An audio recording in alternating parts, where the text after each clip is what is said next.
नमस्कार मुलांनो, आज आज आपण क्रमवार 10 संख्येच्या गठ्ठ्याची बेरीज शिकणार आहोत. तेव्हा ही बेरीज आपल्याला प्रत्यक्ष बेरीज न करता एकदम पोटदिशी कशी मांडता येईल हे आपण बघणार आहे. आणि मग त्याच्यासाठी आपल्याला एक मी उदाहरण घेतो. बघा इकडं 1 2 3 4 5 6 7 8 9 आणि 10 हे एक 10 संख्येचा एक गठ्ठा आहे आणि याची बेरीज आपण पटदिशी मांडू शकतो. आता हे असं करत बसलो आपण तर वेळ लागेल. 1 अधिक 2 अधिक 3 अधिक 4 असं करत बसतो, वेळ लागेल. त्याच्याऐवजी ही बेरीज आपण पटदिशी आपण मांडू शकतो. ही बेरीज येईल 55. हे कसं केलं मी?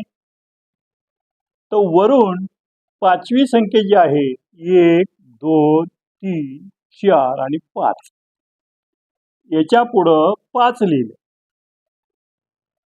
झाली या गठ्ठ्याची बेरीज. आणखी गठ्ठा बघूया आपण. 11 12 13 14 15 16 17 18 19 आणि 20.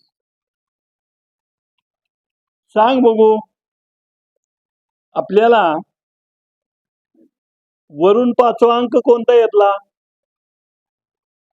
1 2 3 4 आणि 5 15 आहे. त्या 15च्या पुढं 5 लिहिलं की किती संख्या तयार झाली? 155. म्हणजे या 10च्या गठ्ठ्याची बेरीज किती येईल? 155. आपण करून बघूया का? 1 आणि 2 3 3 आणि 3 6 4 10 5 15 15 6 21 7 28 8 36 आणि 9 45. 4 4 आणि 1 5 6 7 8 9 10 11 12 13 आणि 13 आणि 2 15. अगदी बरोबर आली बेरीज. म्हणजे अशा क्रमवार कुठल्याही 10 संख्येच्या गठ्ठ्याची बेरीज पासूनच्या 5व्या संख्येवर 5 मांडलं की तयार होते. उदाहरणार्थ 61 62 63 64 65 66 67 68 69 आणि 70. सांग बघू काय करणार तू आता? इथं 5 लिहिणार. म्हणजे या गठ्ठ्याची बेरीज किती? 655. आता एक तुम्हाला अशी संख्या म्हणजे शंका येईल की बाबा 11 ते 20 21 ते 30 किंवा 61 ते 70 असेच गठ्ठे घ्यावे लागतात का? याचीच बेरीज करता येते का? असं काही नाही. आपण क्रमवार कुठल्याही 10 संख्या घेऊ शकतो आणि त्याची बेरीज मांडू शकतो. उदाहरणार्थ बघा 27. मी इथून सुरुवात करतो. 27 28 29 30 31 32 33 34 35 आणि 36. झाल्या का 10 संख्या? 1 2 3 4 5 6 7 8 9 आणि 10. बरोबर? सांगा बघू या गठ्ठ्याची बेरीज किती? कुठं लिहायचं 5 बरं?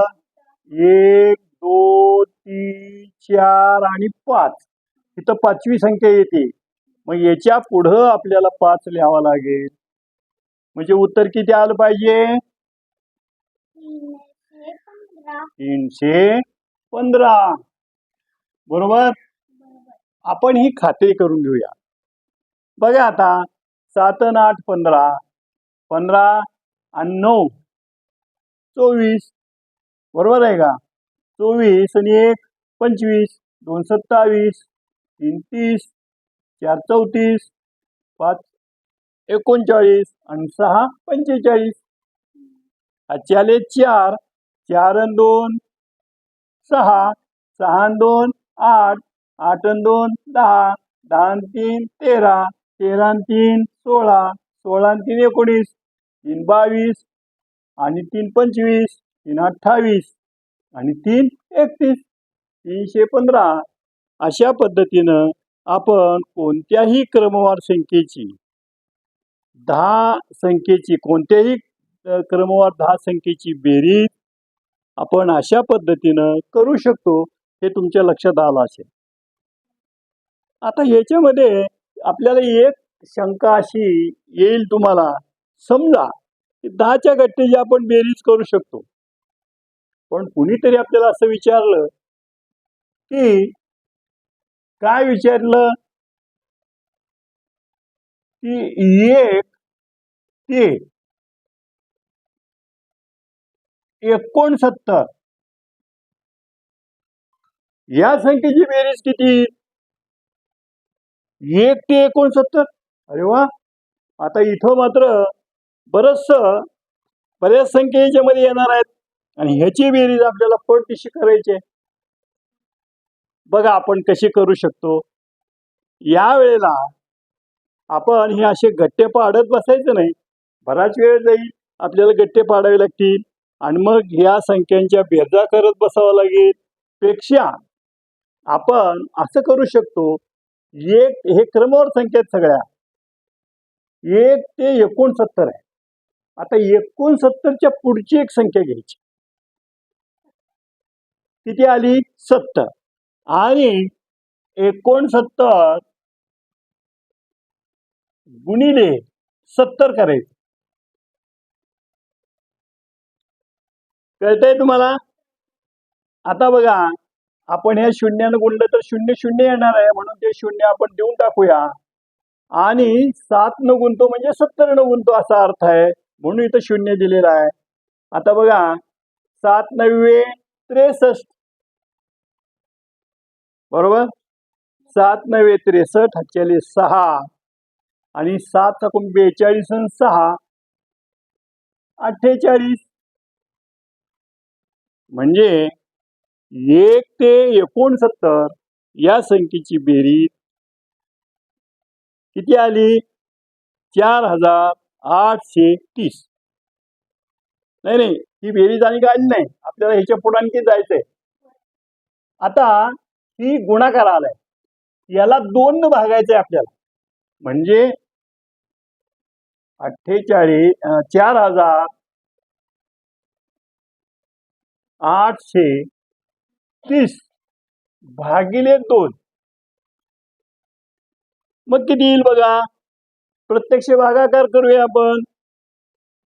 4830 भागिले 2. बेदुनी 4,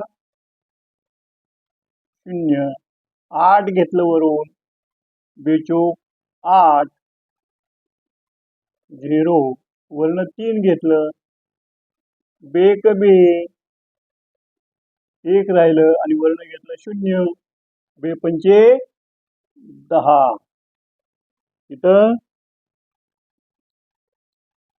बे पंचे 10. बरोबर आहे का?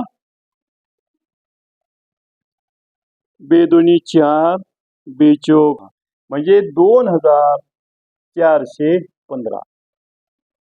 काय केलं आपण? याच्या पुढची संख्या घेतली. बरोबर आहे का? त्याला गुणिले म्हणजे त्याच्या पुढची संख्या घेऊन त्या दोघाचा गुणाकार केला. किती आला तो? 4830. त्याला भागिले 2 केलं.